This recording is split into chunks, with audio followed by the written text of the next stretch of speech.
Hver sommer samles hundredvis af fagfolk for at deltage i Spildevandsteknisk Forenings årsmøde.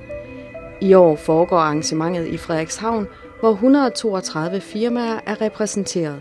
Man skal lave en ramme, hvor folk de kan mødes, og hvor folk de kan mødes, sådan at man ikke mødes én slags, men man mødes på kryds og tværs. Rådgivere, leverandører og sælgere af enhver art af udstyr, driftspersonale skal kunne mødes på kryds og tværs. Det er også derfor, når du går rundt hernede, så er der jo alt fra den ufaglærte til ingeniøren. Der er alt fra gartneren til direktøren.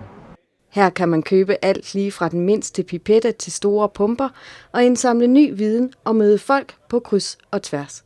Vi er her, fordi årsmødet er et godt udstillingsvindue for os, i det at her der kommer alle vores kunder, som dels fra beslutningstagerne, men også til dem, der har med vores udstyr at gøre i dagligdagen.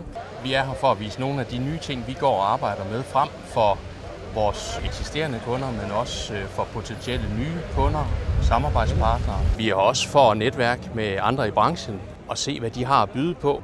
Det er vigtigt, fordi man skal lære af hinanden. Vi kan ikke gå i hver vores lille osteklokke og tro, at vi er verdensmester. Vi er nødt til at komme ud og lære af hinanden. Vi er monopolvirksomheder, og så er der måske en natur til, at vi går og slutter op om os selv i vores egne rækker. Det duer ikke. Det bliver man ikke klogere af. Man skal ud og lære af hinanden. Det er bare at se til, når du er klar. Jeg har i mange år været deltager til årsmøderne, i hvert fald til udstillingsdelen her, fordi det er der, man henter inspiration til at tage med hjem.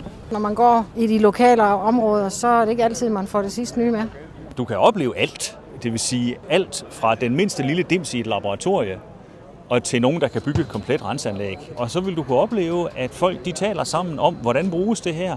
Hvad er godt? Hvad er skidt? Hvad har man erfaringer med det? Når folk de er vant til at mødes hinanden uformelt, så er det også meget nemmere at tage telefonen og ringe og sige, jeg har et problem. Kan du hjælpe mig? Det er virkelig fedt. Fordi de der tyre, de ruster lidt. Jeg kommer her for at møde kollegaer inden for branchen, for at lave et netværk, som man kan trække på, hvis man har brug for det i sin dagligdag. Det er simpelthen bare et super arrangement, fordi der kommer jo alt, hvad der næsten kan krybe og gå inden for området.